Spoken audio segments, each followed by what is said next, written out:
This is the Business Her Way podcast with your host, Judi Paré, the show where powerhouse women share how they lead, grow, and give back. Hello, and thank you for joining us today. Welcome to Business Her Way. It's a podcast about women who are leading in innovation or technology, leading in their business and entrepreneurship. And today I'm talking to Megha Nataraj, and she is going to be sharing all sorts of insights with us. And I'm looking forward to you guys being able to hear from her and learning more about what she does in her everyday business. So Megha, take it away. What is it that you do? Share it with us. Thanks, Judy. Thanks for introducing me, and thanks for inviting me for your podcast. It really means a lot, and happy to be here. You're Uh, welcome. Regarding me, so I work for a software engineering company, so which is in a health domain. So I work for a testing team there. So we work on health data. So the health data should be divided, shared between multiple organization, whether it's insurance companies, hospitals, networks, clinic, and everywhere, right? So in order to make things faster, it has to be in a certain format. So we work on assuring that the systems work fine, and we do the conversions and things like that.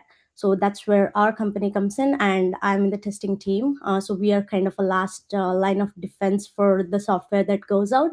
So it's pretty important job, I would say. That's what my work is. And apart from that, I do some mentorship sessions as well on a platform called ADP List. People who are, trying to start their career, or trying to resolve some challenges that they're having in their work, or trying to switch the roles or switch jobs as well. They reach out to me asking the questions, how did I deal with my personal experiences that I went through? So I just share my knowledge and help people out. And also recently, that there have been AI making a lot of changes. People are building the new applications in just few days. So a Yeah. lot of early stage startups have been started reaching out, especially testing based applications, right, which will make testing people teams life easy. So they have started reaching out to get the early insights on the product, how we can change the product in a certain way. We can concentrate on the challenges that we actually face and resolve them. So I have been kind of tilting towards product advisor roles as well nowadays. So it's kind of interesting. So that's all kind of I do on an overall in terms of professional things. And So do personally, people reach out to you personally and they just say, "Hey, I need help with this"? Because do you have like a separate business that people know about, or they're just reaching out to you because they know you? I have been doing mentorship platforms as well, right? So that is kind of out of nowhere. Somebody reached out to me asking for feedback, and I felt like, oh, I think I can add value in here. So I have Sure. updated things as well on my profile, LinkedIn, my mentorship profiles as well. So I have been doing that. That kind of looks interesting for me. I haven't made it as a business. Maybe probably in few months or few years, I will be there. Who knows?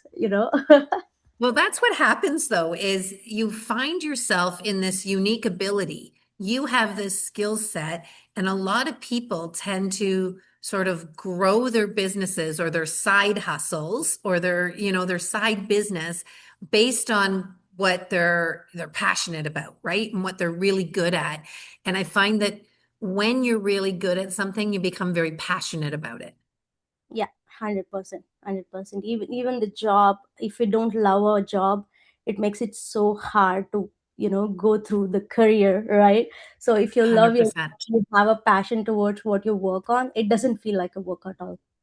That's exactly it. If you love what you're doing, it doesn't feel like work, and you can just, you can power through bad days because you love what you're doing and you feel good because you're in your unique ability. And so tell me a little bit about your journey, because you've got a pretty good role where you're at. Can you tell me, because you said I mentor people about career change and how I got to where I'm at. So can you tell me, what is your journey? Share it a little bit with us.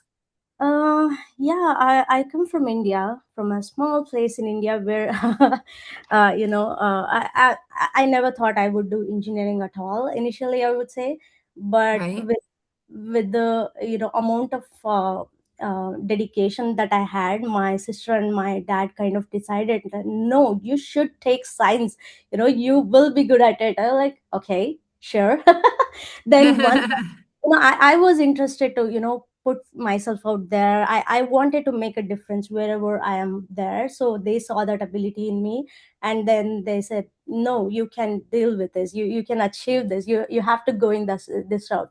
And I'm kind of a first person in my generation, in my family, who went out of my hometown to study and do the engineering. I know a lot of people do the engineering but in my family I was the first person in my cousins group to go out and start studying over there. So I kind of did my engineering and then found a job. Did you do that did you do that in India? Yes, yes. Okay. And then you My found a job there? Yeah, I found a job there, and then started working for testing. And I had to go through some courses to get into a company, and then found a job and started working for some companies over there. Initially, I had to learn the job. It was like a manual testing job. I had to learn technology more and more. After I started working, I started coding, switched into automation roles, and then from there I'm here today after 11 years of career, successfully Wow. thriving in my career, right from I don't know what I would do to having this successful career. So it has been very That's inspiring. so how long ago, how long ago did it take you before you came here to Canada? So I had around 4 or 5 years of experience back then in India itself. So my Yeah. husband was here.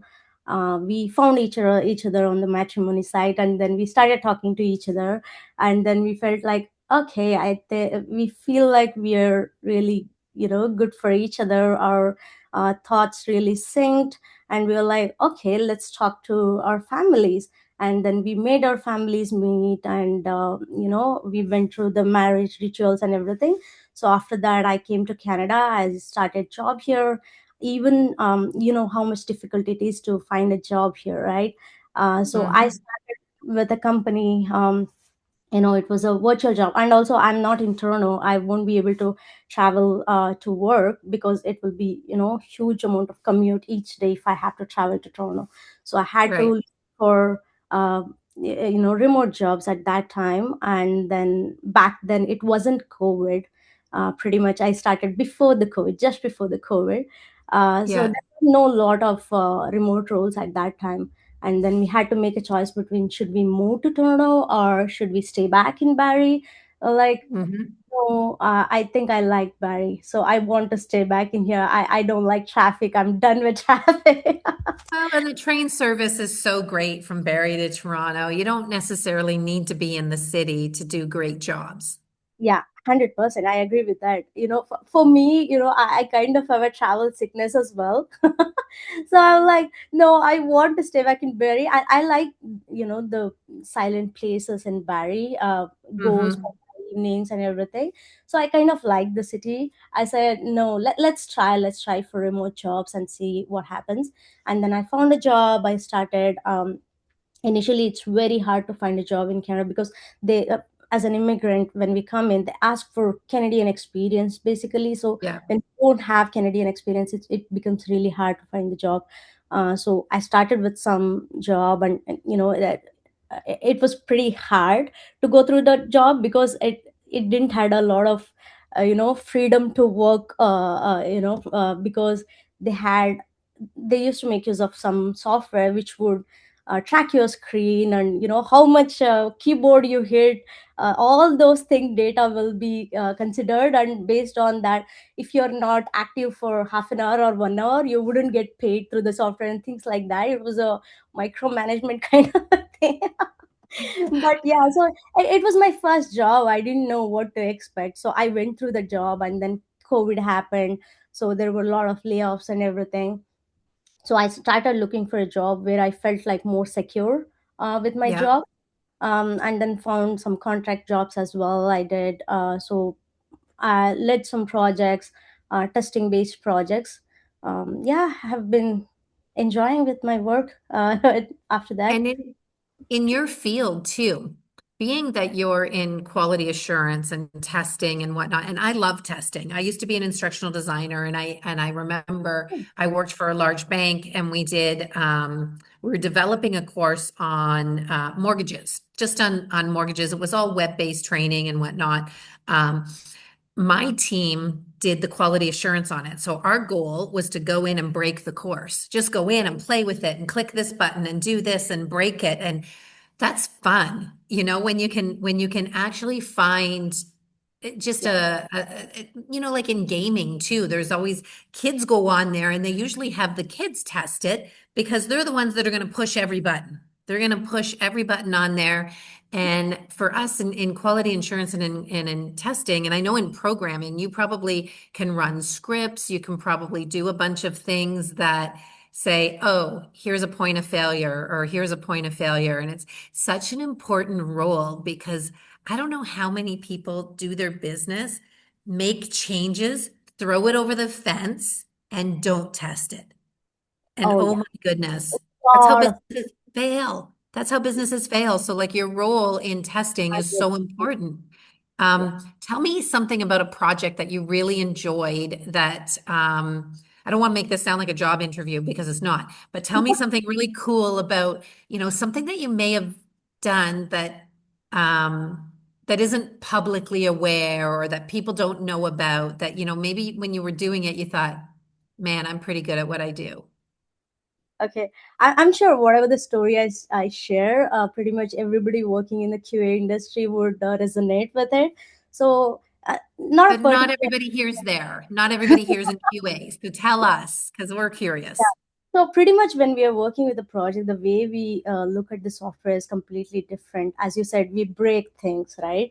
So when we are given with a task, it's just not what the task is. It's what's the purpose of this task? What is the goal of achieving this? Because when we are testing something, the ultimate goal is that some user will be using this. So Mhm. we always get into the user's shoes and try testing it. And personally, in my opinion, I keep everything that I do very structural. You don't believe, in my first company, we used to literally carry notepads and pen in the meetings. Okay. We used to have CEO, CTO, COOs in the meeting sometimes, and then giving instructions to us. This is how we are going to deal with this task and things like that. So I'm kind of, practice to do certain things very structurally.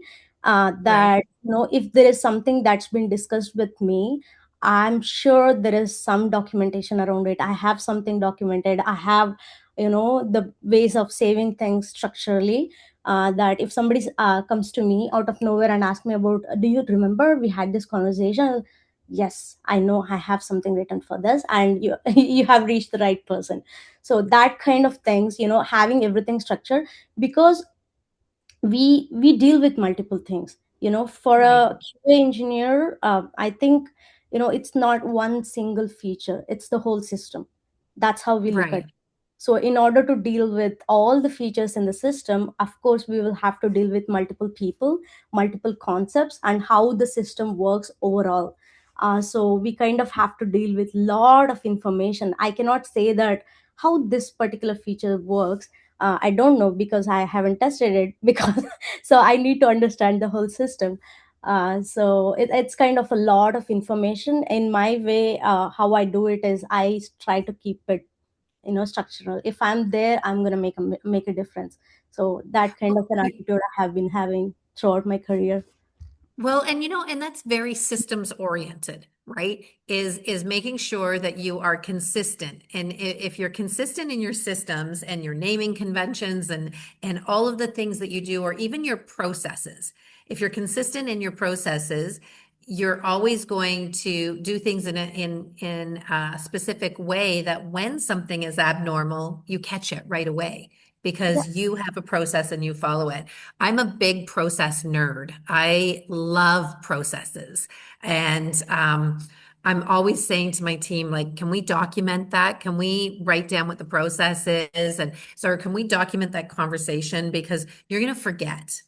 And I'm Yeah. a big believer in contracts and agreements because everything is nice when we like each other, but when we don't like each other in a contract, you want to go back to the contract and you want to go back to the document and Yeah. say, what was the process of this? And in your job, you mentioned this, you mentioned about the user experience. It's important to know how is the user going to use this? And are they going to achieve their outcomes because they have a quality product? So it's so important. I wonder, with all of the things that you've done, you've come from a place where you worked, you probably built your career up while you were in India before you came to Canada. And may I ask a question? Was your husband in Canada already, or was he in India and then you guys came to Canada together? He was in Canada already. He did his masters here, and then he Oh, was, excellent. yeah, he was doing his job over here when I came in. Okay, so you came in, you had support, you came here, and then you guys, what I love about what you said, oh, this is pre-COVID. You were doing this stuff before COVID. How has remote working changed for you since then? Are you finding that you're getting better opportunities now because the world has kind of embraced remote work? In terms of the work culture, with my personal experiences, I was going to tell. I have a daughter, toddler. She's 2.5 years old. With Wow, my stage of life, I think the remote work has been a blessing for me, so that I can be yeah. there for my personal life as well, while having a good career. So in terms of opportunities, I think. Uh, it's very different from what it was pre-COVID. All of us can agree that, so Hmm. there wasn't used to be a lot of remote jobs back then. And Hmm. then once the COVID happened, everybody kind of had to figure out how to deal with business virtually. So everybody Right. started using Zoom and Google Meets and whatnot. Everybody started making it work. So it has become more easier to work remotely after then. you know and for finding the opportunities, it depends on the market. Sometimes nowadays, that the AI related things coming in, we don't know, things are as uncertain. I pretty much went through layoff as well recently in the last year with my previous company. So things have been very uncertain right now. But if Right. you're at a company which is helping you learn, giving you growth opportunities and everything, stick with it. Enjoy learning new things, I would say, because it's been really hard finding the jobs and switching, because there is huge difference. It's going to be in few months or years, like, the people who are using AI and not using AI, that's going to be a huge difference. So people are trying to use it, pushing to use the AI is different. Giving people opportunity and connecting them with the right people to learn more, adopt more, is a different thing altogether, I would say. If your company is just pushing you to use it and not connecting you with the right people and right tools, I don't know, that's the right approach. You should be given the opportunity to meet and talk to right people, or given the opportunity to use the right tools to learn AI Mhm. better. That is very Well, important. well, and I talked about process. I think there's three things that really run a business: people, process, and tools. So Yeah. when you connect those three things, it's a three-legged stool: people, processes, and tools. And if one of those legs is off the stool, it falls apart, right? The Yeah. stool doesn't sit upright. So you need to connect, like you said, the people, the processes, the tools. And I love what you said about when companies allow you to grow and to learn. I imagine you're a lifelong learner. To me, I feel like you're the type of person that just wants to continue to grow and to learn, and you're not done yet. It's, Yeah. you know, I've changed careers so many times, and I was in IT for a while. I did probably 15 years in IT service management, Okay. and it was an interesting time for me, and I loved it. I loved it because I love process. I love process. So when you're in service management or IT or whatever, it's process driven. Um, what I didn't love about it was I wasn't in back then. Okay, so we're talking 15 years ago. Back then, I wasn't engaged as much in people. And Mm. I want this connection with people. So I'm glad that you said that. Um, it is important. And tell me, I mean, in your roles, because you work remotely, do you have leadership opportunities? Like I know you do mentorship and you do that sort of thing. Are you doing it within the companies that you work for as well? Like are you getting opportunities where you get to be a leader in your industry? Um, Excuse me. Yes, like a leadership, in terms of mentorship, I have been doing it off the work, in a different platform. Yeah, But yeah, so mentorship is everywhere. When you're working with your junior or, within your teammates, you are indirectly mentoring everybody, where you're sharing all the things that you have learned, right? So indirectly, I am doing mentorships at my company. yeah. So what was the other question that you asked about mentorship and Yeah, leadership? are you getting leadership opportunities where you are? I guess you are because you're doing the mentorship inside your company. Yes, yes. Right now I am in an individual contributor role at my company, Okay. but also defining the processes and everything, dealing with the client relationships, all those things. I'm doing mix of everything. I would say, working as individual contributor, defining the process for my team, and then dealing with clients and onboarding, preparing things for onboarding new people and things like that. So many mix of things that I'm doing. I'm definitely learning along the way. And also leadership role, I did lead some of the projects that I was working on previously. Yeah, I have had leadership opportunities previously in my other companies. And it's been a different approach if we compare with the individual contributor and leadership, how you look at things, how you delegate things. You gotta know everything before you define what is needed. You gotta understand the whole system, and then you define what else is needed, how to delegate it to certain people. That's a different kind of a skill altogether, and the people skill as well, right? That's been pretty interesting as well, dealing with people. So because technology comes with a manual, this has to work in a certain way, but with people it's not. So you always If only it were that easy, right? You have a child and somebody says, here's your manual. This is how you're going to operate this individual for the rest of their lives. That would be amazing. Yeah, people don't work that way. It's interesting because you said a couple of things here, the individual contributor, as well as leadership roles and whatnot. And I think I heard somebody say something recently, and it was I like to quote Taylor Swift because I think she's an amazing businesswoman. But one of the things that she said, and she says always about her dancers, her singers, her like everybody that works with her is, and her team, she talks about, her brother, her mother, her father, everybody. She never says they work for me. She says they work with me. exactly. This is so and so. She sings with me.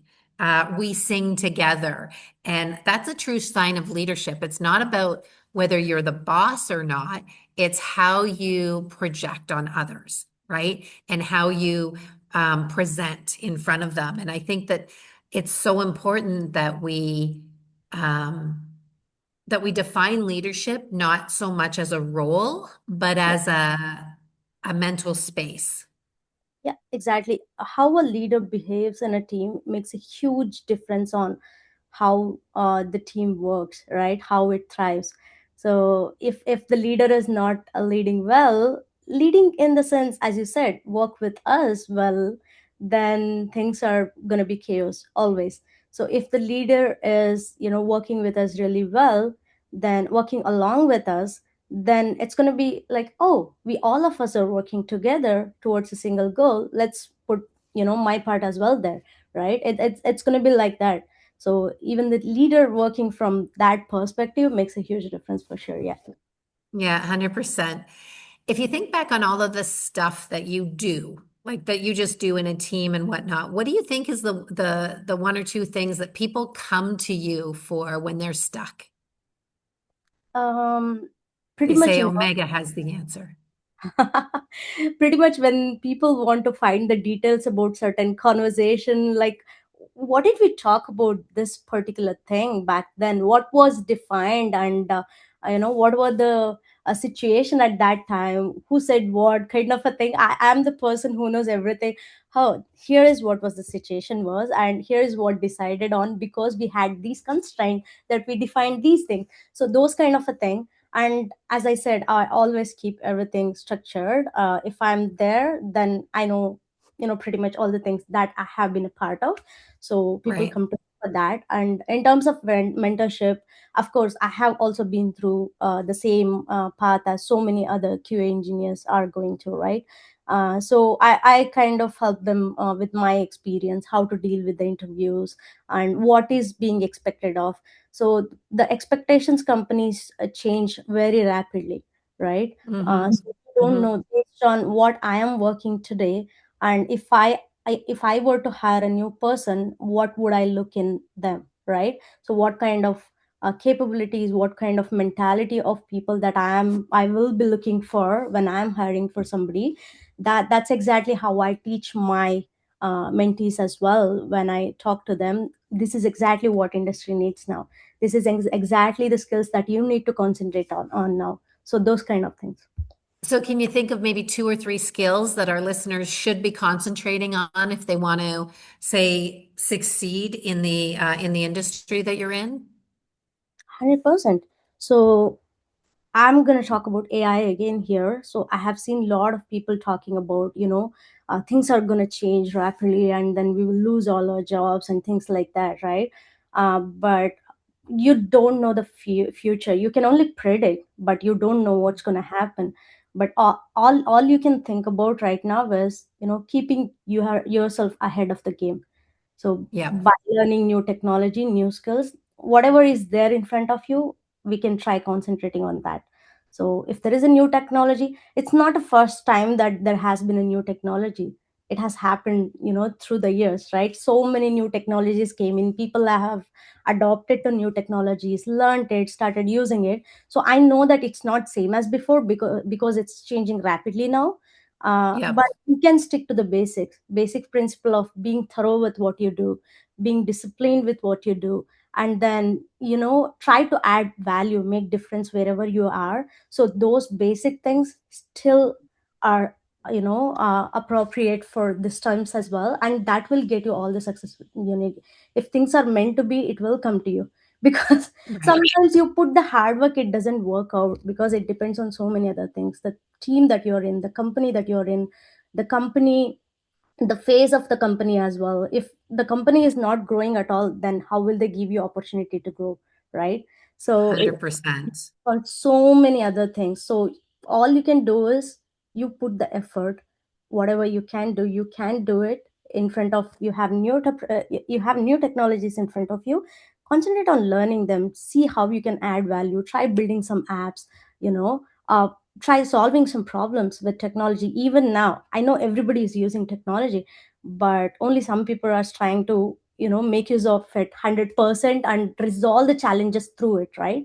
So just Right, asking it to write some text or asking it to do some high level things is not using 100%. We have so much capability to analyze and make use of it now. Every day there is a new release, and don't get into the stage of burnout. Take right. time out, take spend time with your family, but concentrate on learning as well. That will keep you stay relevant, I would say. Yeah, I agree with you. You're absolutely right about the learning piece of it. We are never too old to learn, and you never know enough. You need to keep, if you want to grow, you need to keep learning. I mean, that's just the way life is. If you're going to get ahead if you keep learning. And if you and I'm not saying that you need to be the best at AI, Yeah. but accept it. Except it's here to stay. It's here to stay. You need to find your place in it. You need to figure out how you can contribute in your organization where this is concerned, because the thing is AI learns. It learns from people. It learns from technology, and it still needs people to provide inputs. And it's just interesting that some people are afraid of it and some people are embracing it. I take a course every Friday night for 4 hours with a friend of mine who is a master of AI, and he's just teaching me how to use it better. How to Yeah. use it better. I don't need it to answer, my football schedule that I'm looking forward to. It's like I need it to solve big problems or answer big questions for me. And then when it says, "Do you want me to do this and do more research?" Yes, give me more. Keep teaching me, like give me more information. And what's really interesting, you talked about AI, is that there's so many platforms out there. How many AI platforms do you think are out there? There are a huge number of them. As I was telling you, people are learning and building things in a day. So I Yeah, built myself few applications myself with the ideas that I had. Looking at that, you can say there are so many of them. crazy. Personally, I use Gemini, ChatGPT, and Cloud Code for my use. Yeah. What's the Um, third one? Cloud Code. Oh, Claude. Yeah. Yeah, that's I have been using AI from past year now. So Hmm. yeah, that's kind of a high level tool that I use. We use multiple tools as a subsection of that, integrations Hmm. along with the Cloud Code and everything. But that's kind of major tech stack that I use as of now in terms of AI. How much faster? I mean, you said you created an app in a day. Is that what you said? You created something, or that you wanted to do in a day. What was your idea that you created in a day? It was kind of a work related problem itself. So nowadays it has kind of become easy to build. I was kind of trying to resolve some of the problems, build some dashboard for the leadership team, so that in Uh-huh. terms of metrics, testing metrics that we see, we do have some of the platforms applications that we use subscription based. And I wanted to build something. We have multiple teams in our companies, right? It's hard Sure. to aggregate all the things and then give a view of what's happening throughout the company, right? So Sure. I kind of built a dashboard to showcase that what's happening within the company in terms of testing, the status of the coverage, and testing coverage, automation coverage, things like that. So that is kind of what I built in a day or two. It was kind of a Wow. weekend project, and back then that didn't used to be the case. So That's crazy. That's so amazing. That's yeah. so amazing. Like you're using your skills and solving problems and using it to, like, can you imagine? I just can't even imagine your boss's face on Monday morning when you come in and you go, "Ha, ta-da, here's what I created for you." You're welcome. That's awesome.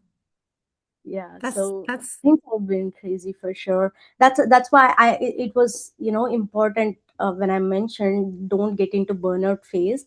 It's very easy to get into burnout phase because you feel like, oh, within an hour or two I can add this feature, so you keep on doing that. You will get into that loop of you're spending your time throughout your day in front of your system. That shouldn't happen.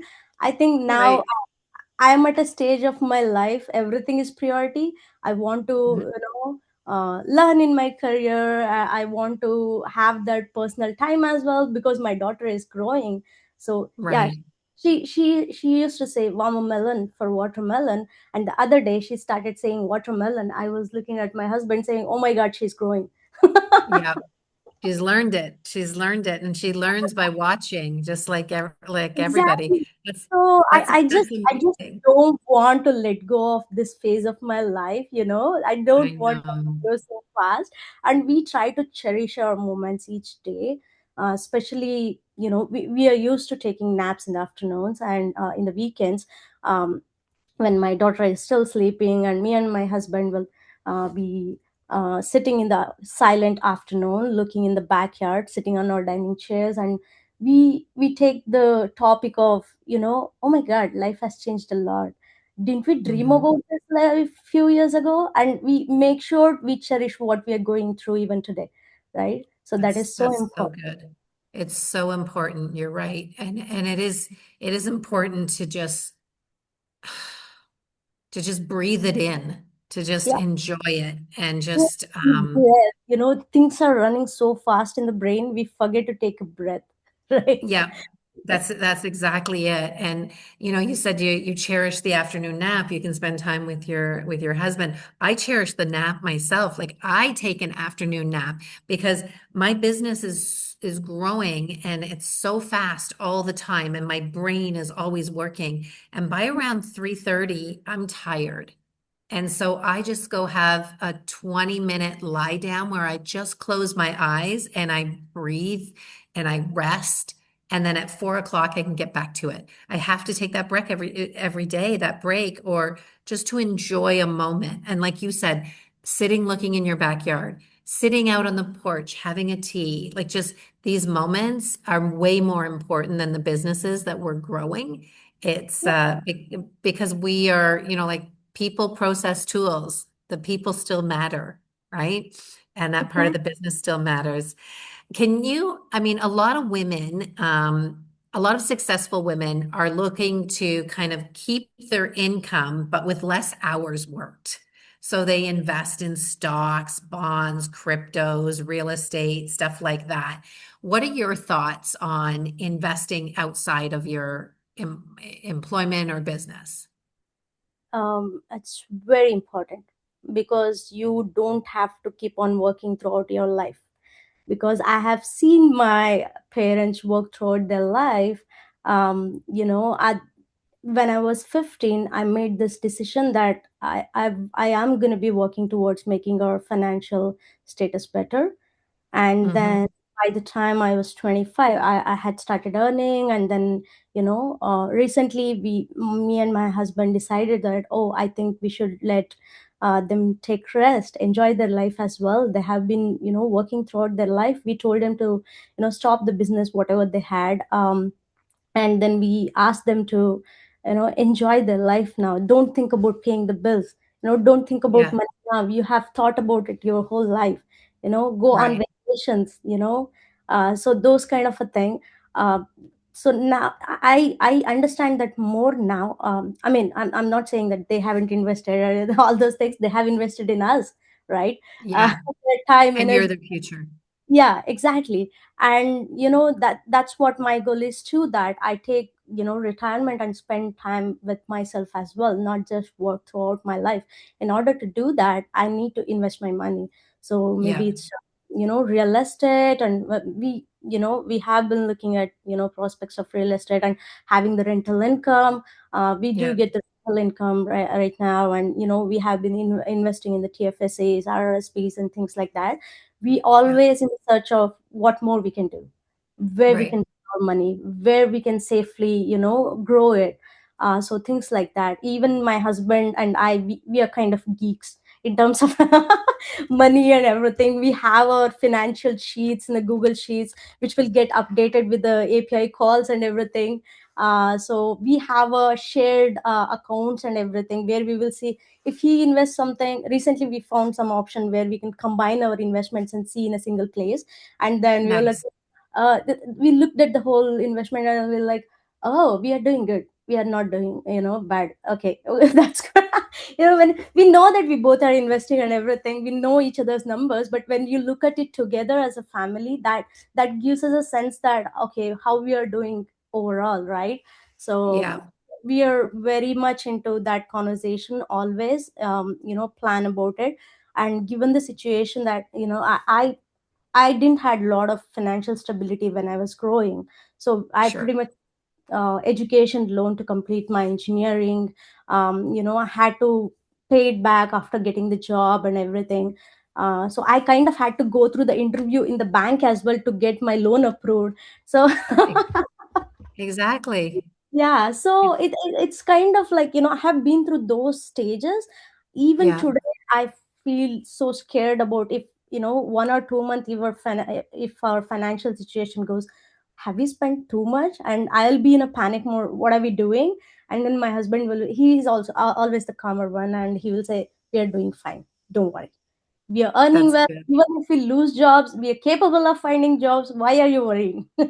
Yeah, it's an important mindset, but it's also, that's part of your life, right? Is ensuring that you have financial stability and employability is really that it's always going to help your finances. Like if you increase your skills, if you do these things and you're constantly learning, it is going to have an effect on your finances because you're going to be employable, right?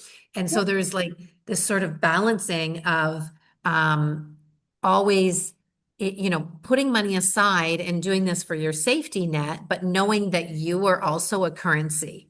Like you're a currency, like your skills and everything that you have adds value to your life, right?